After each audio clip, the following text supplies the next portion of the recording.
आज हमारे साथ अखिल भारतीय कांग्रेस कमेटी की राष्ट्रीय सचिव रचना जी समलेटी हैं। आओ हम आज उनसे राजनीति पर कुछ चर्चा करते हैं। राजनीति में महिलाओं की भूमिका क्या रहती है, किस तरह देखा जाता है? नमस्कार।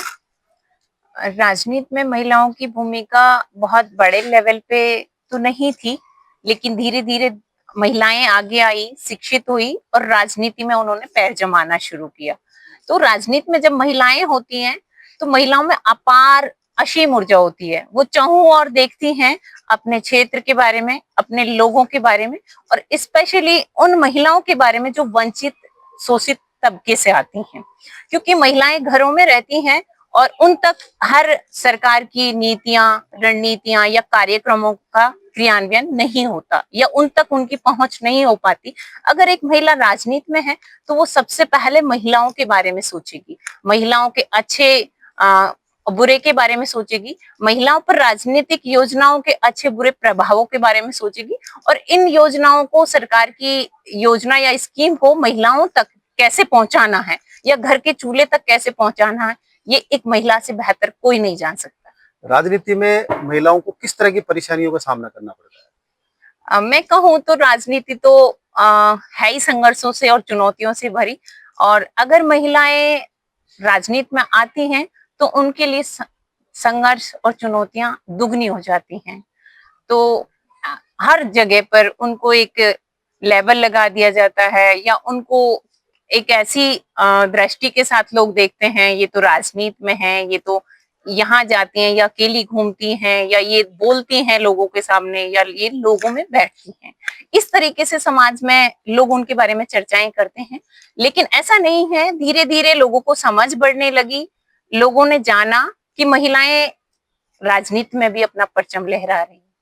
आप अखिल भारतीय कांग्रेस कमेटी की राष्ट्रीय सचिव भी है। महिला सशक्तिकरण को लेकर आपकी पार्टी किस दिशा में बढ़ रही है?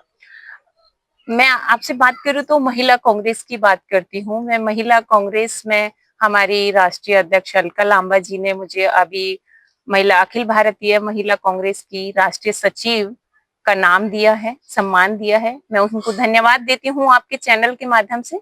और मैं आपको बताना चाहूंगी, अखिल भारतीय महिला कांग्रेस पूरे देश में जो गरीब, शोषित, वंचित तबका है, जहां तक महिलाओं की स्वास्थ्य को लेके, शिक्षा को लेके, उनकी सुरक्षा को लेके पहुंच नहीं पाते हैं लोग, या राजनीतिक योजनाएं नहीं पहुंच पा रही हैं, वहां तक महिला कांग्रेस पहुंच रही है।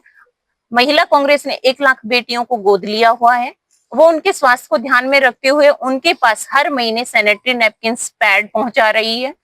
महिलाओं की सुरक्षा को लेके अगर कोई महिलाएं कहीं भी किसी भी तरीके से परेशानी में हैं, तो महिला कांग्रेस ने उनके लिए टोल फ्री नंबर दिया हुआ है कि महिलाएं किसी भी तरीके की कोई परेशानी महिला कांग्रेस से कॉल पर ऑन कॉल बता सकें और हमारी महिला कांग्रेस की टीम उन तक पहुंच सके, चाहे वो कानूनी मदद हो, स्वास्थ्य संबंधित मदद हो या शिक्षा संबंधित मदद हो। जो भी महिलाएं वंचित तबके की हैं, जो सीधे शिक्षा से नहीं जुड़ी हैं या जिनको रोजगार नहीं है, तो महिला कांग्रेस महिलाओं के ग्रुप्स में समूह बना करके, जो महिलाएं बिल्कुल रोजगार नहीं मिल पा रहा है या घर में बहुत आर्थिक स्थिति कमजोर है, उनके लिए सिलाई मशीन का हम लोग बांट रहे हैं, उनको सिलाई सिखा रहे हैं।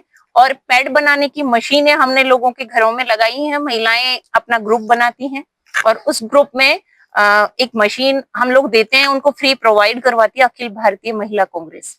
और वो मशीन का जो खर्चा होता है वो महिला कांग्रेस का होता है।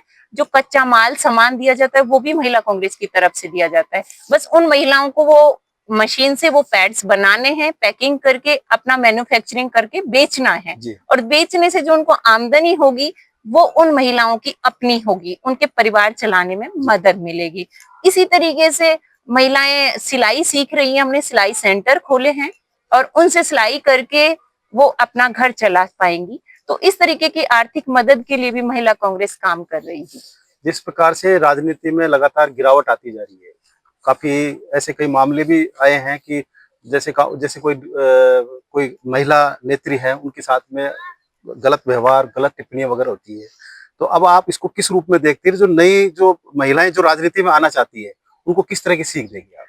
मैं कहूंगी कि किसी भी महिला पर कोई टिप्पणी, चाहे वो किसी भी पार्टी का कार्यकर्ता हो, नेता हो, उनको इस तरीके के आक्षेप नहीं लगाने चाहिए, क्योंकि सभी के घरों में बहन बेटी बहुएं हैं और मैं कहूंगी सभी की बहन बेटियों को बराबर मान सम्मान देना चाहिए।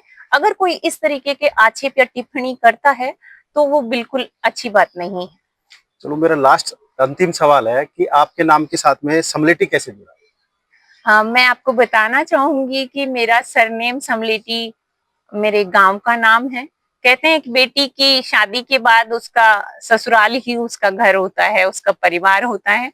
तो समलेटी मेरी ग्राम पंचायत थी और समलेटी मेरा परिवार बना। शादी होके आई तो बहुत मान सम्मान दुलार दिया, एक लाडली अच्छी बेटी बनी, एक बहू की तरह उन्होंने मुझे बहुत प्यार किया। और एक ऐसा समय आया जब मुझे उन्होंने अपने आप से चुना कि मैं ग्राम पंचायत की जनप्रतिनिधि बनूं, सरपंच बनाया, बहुत मान सम्मान दिया। इसलिए ये मेरा परिवार का जो नाम था वो मेरा सरनेम बन गया। मैं समलेटी के लोगों को धन्यवाद दूंगी आपके चैनल के माध्यम से कि मेरे परिवार ने आज मुझे इस पद तक पहुंचाया, पहचान दी। मैं उनकी हमेशा ऋणी रहूंगी। हमारी शुभकामनाएं आपके साथ में है। अपडेट इंडिया से विनोद पारासर, दौसा।